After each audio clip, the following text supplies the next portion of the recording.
Don't change the channel, you are in the right place. I'm Alex Dykes, reporting for Redline Reviews today because my good friend Sofian is feeling under the weather and he was not able to come out to Texas to take a look at this new third generation Toyota Sequoia. Let's tell you everything that you need to know if you're considering the Sequoia for your next full-size SUV purchase.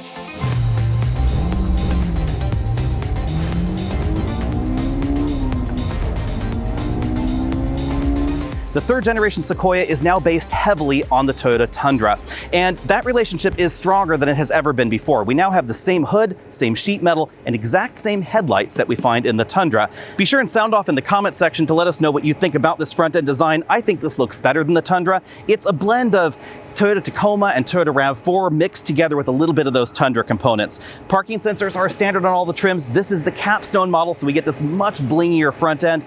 All models have the blue accent inside the Toyota logo because all versions are going to be hybrid only.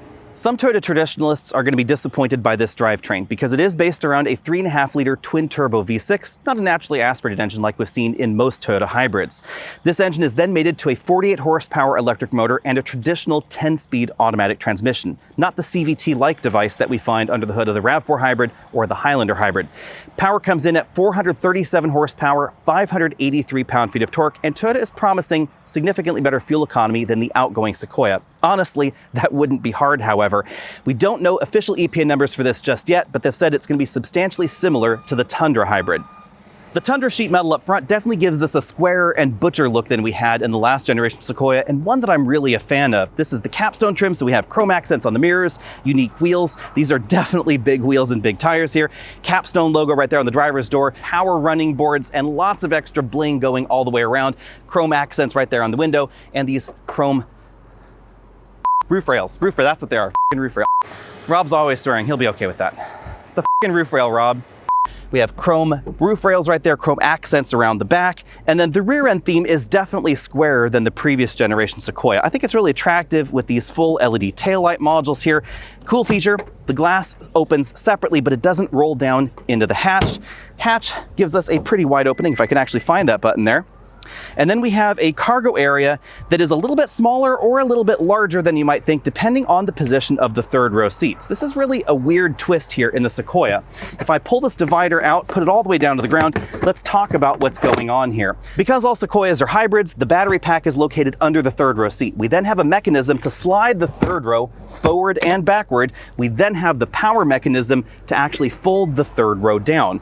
And that's why we need this multi-stage little floor module here.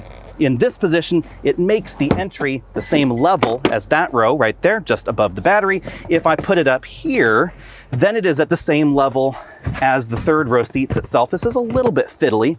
You can flop that forward, put cargo right there onto that seat back, and then in the most upright position, it gives us a small storage area that's easily accessible when you open that rear glass. Sofian is no doubt disappointed that this still uses a nickel metal hydride battery pack rather than a lithium ion pack. For packaging concerns, I have to agree. A lithium pack would likely have given this more cargo room and better third row room because the battery... Why are all the trucks going by now?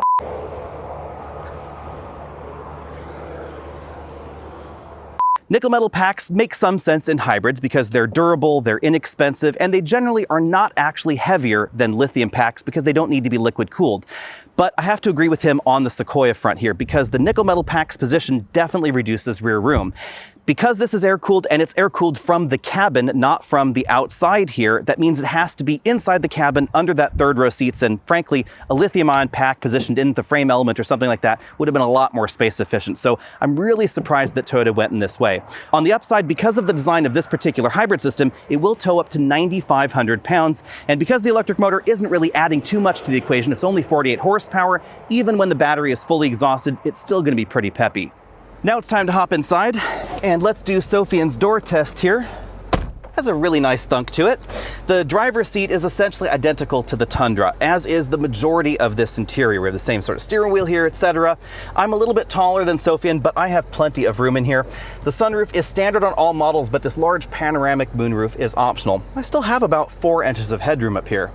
The vast majority of this interior is shared with the Tundra. We have the same 4-spoke steering wheel, same 12.3-inch full LCD instrument cluster behind it, and color heads-up display. The dashboard, it's going to change based on the trim. We have lots of stitched goods on this model, two-tone color scheme going on here, and this enormous 14-inch touchscreen infotainment system. This is definitely a huge screen, and the entire screen is used for CarPlay or Android Auto integration. Now, one thing worth noting, the navigation database, it is connected, so if you don't have an active subscription, there's just a trial period, then it's not going to function, and if you're in an area with no cell service, it's not going to work as you might expect. This top-end Capstone trim has a two-tone interior, so we have soft touch stitched components here, real wood trim running across the dashboard, and then for some reason hard plastics at the top. Under the infotainment system, we have the controls for the 3-zone automatic climate control, some buttons for the heated and ventilated front seats. This model also has heated and ventilated rear seats. There's a Qi wireless charging mat right there, 2 big cup holders under that wood trim, pretty traditional console shifter, drive mode buttons, and of course the controls for the 4-wheel drive system there. Center console has even more wood trim, and it opens to reveal a pretty large storage area. A big change for this generation Sequoia is the fact that the second row seats do not slide forward and backward. Instead, that's been moved back there to the third row. Interesting twist, front row plus second row, we actually find a little bit less room in here than we do in the Highlander, and that's probably because these front seats are really thickly bolstered. They also have kind of a cool two-tone design there. But I have plenty of legroom. This front seat's comfortably adjusted for me. I still have about 5 inches of legroom left. Headroom, a little bit more limited thanks to this large panoramic moonroof, however. The Sequoia is either a 7-passenger or an 8-passenger SUV, so always 3 in the way back, either 2 or 3 here in the middle row.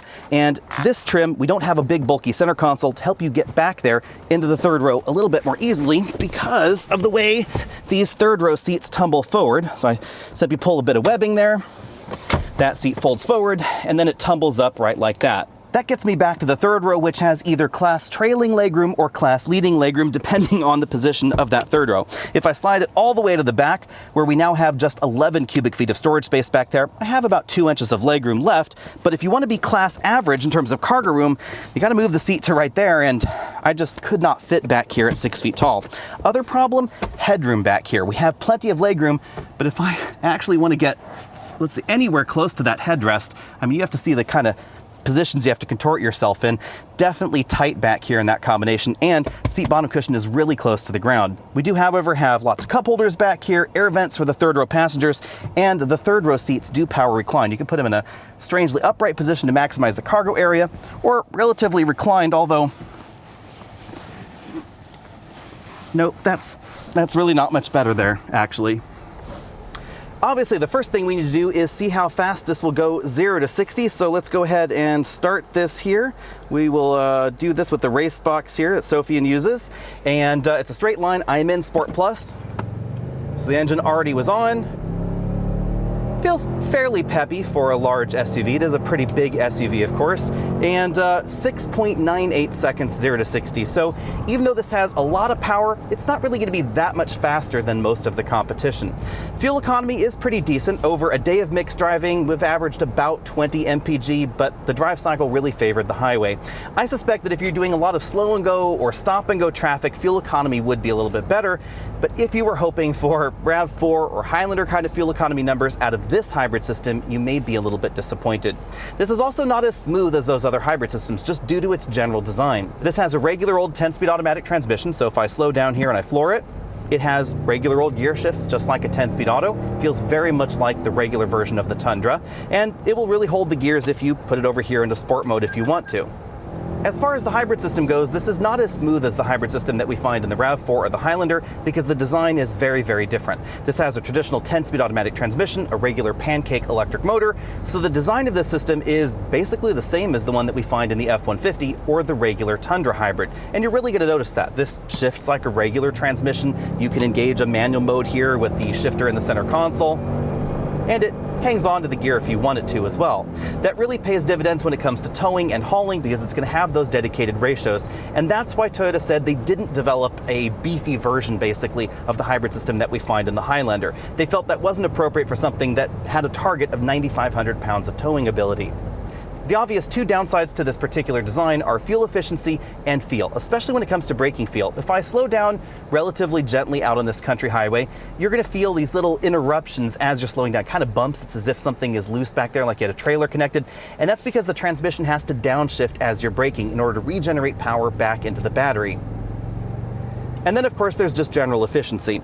This will operate in EV only mode. If I go all the way over here to eco mode, it's going to be the most aggressive at trying to stay in electric mode. But if you press too hard on the accelerator pedal, it's always going to turn on the gasoline engine.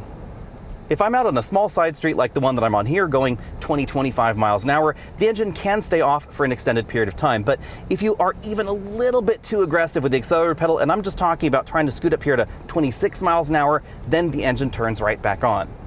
Because of the way Toyota designed this hybrid system, there are times where it's going to feel a little bit more like a truck with auto start-stop than a full hybrid like a Highlander or a RAV4. But it does have an electric air conditioning compressor, so it's really going to improve economy if you're in stop-and-go or slow-and-go traffic, especially in the south, where it doesn't need to turn on the engine in order to run the air conditioning to cool the cabin.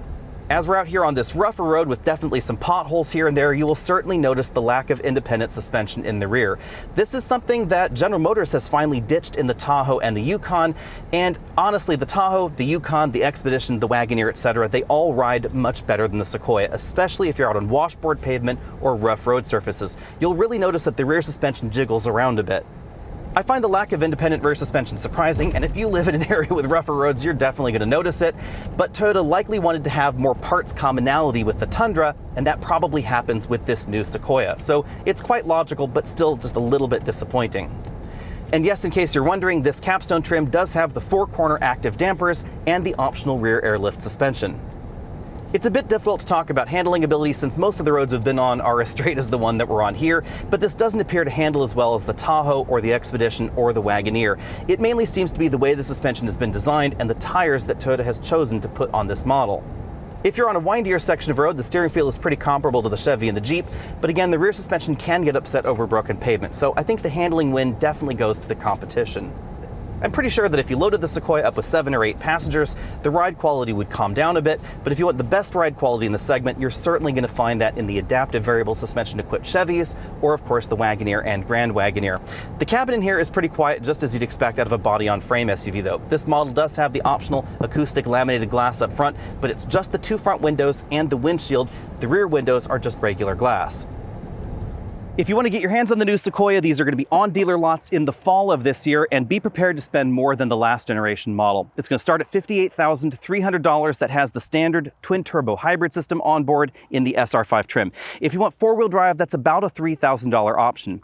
Now, this top-end Capstone trim, obviously it's going to be the most expensive. This particular model started just over $78,000, but it has 3 options on board that they haven't released pricing information on yet. So expect this to be decently over $80,000 once you factor in those particular options.